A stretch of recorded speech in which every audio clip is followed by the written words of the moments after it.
রাইত হইলে আমি কলসিটা চুরি করবো। গিয়ে দেখলো যে মাটির হাঁড়িটা খালি। তখন সে হাউমাউ করে কেঁদে দিল এবং বলল, আমার সব টাকা চুরি হয়ে গেছে রে, কে আসছ দেখা যা, আমার সব শেষ হয়ে গেছে।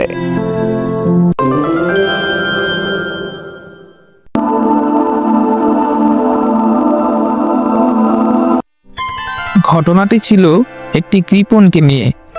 এক গ্রামে বসবাস করত রতন নামক এক ব্যক্তি। সে ছিল কৃপণ ব্যক্তি। সে এতটাই কৃপণ ছিল যে নিজের খাওয়া দাওয়ার দিকেও ঠিকমতো খরচ করতো না। তার একটাই শখ ছিল টাকা জমিয়ে রাখা। টাকা খরচ হবে বলে ঠিকমতো নিজের পোশাকটাও কিনতো না।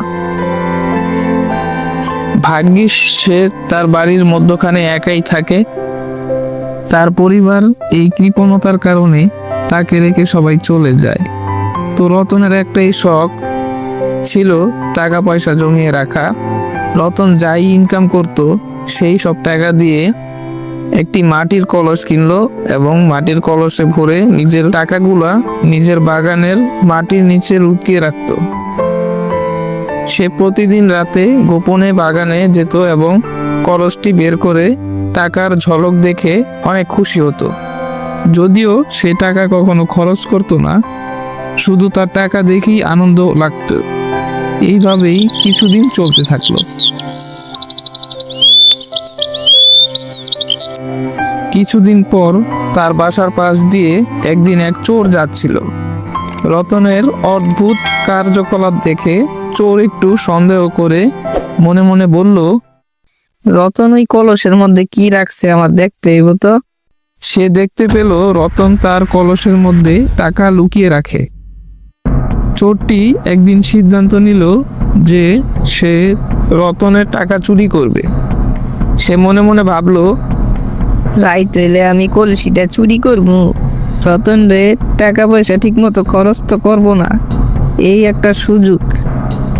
যেই ভাবা সেই কাজ।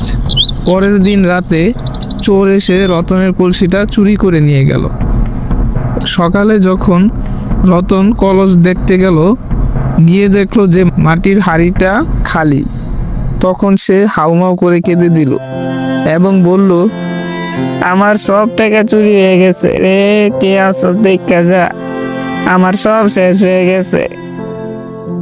তার কান্না শুনে গ্রামবাসী সবাই একত্র হয়ে গেল এবং একজন লোক তাকে জিজ্ঞেস করলো, কিরে কি হইছে? রতন বলল, আমার সব খরচ চুরি হয়ে গেছে রে, কলসির ভিতরে আমার সব টাকা ছিল, আমার সব শেষ। তার কথা শুনে গ্রামে এক বুদ্ধিমান লোক জিজ্ঞেস করলো, তুমি কি এই টাকাগুলো দিয়ে কিছু কিনতে বা খরচ করতে চেয়েছিলে? রতন উত্তরে বলল, না, আমি আমার টাকাগুলো দেখতেই পছন্দ করতাম, ভাঙনের তো কোনো কথাই না, ভাঙমুখের লিগা। তার উত্তর শুনে বুদ্ধিমান লোকটি হেসে বলল, তাহলে তোমার চিন্তার কিছু নেই, তুমি এখন থেকে এই খালি গর্তটাই দেখো।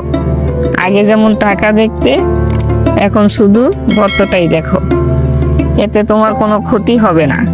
সবাই এই বুদ্ধিমান ব্যক্তির পরামর্শ শুনে সবাই হেসে উঠল এবং রতন নিজের বোকামি বুঝতে পেরে লজ্জায় চুপ করে থাকলো। গল্পের শিক্ষা: সম্পদ যদি জীবনের প্রয়োজনে ব্যবহার না হয় তবে তার কোনো মূল্য নেই। কৃপণতা সুখ এনে দিতে পারে না। যেটুকু সামর্থ্য আছে তা সঠিকভাবে কাজে লাগানোই বুদ্ধিমানের কাজ। Thanks for watching my video.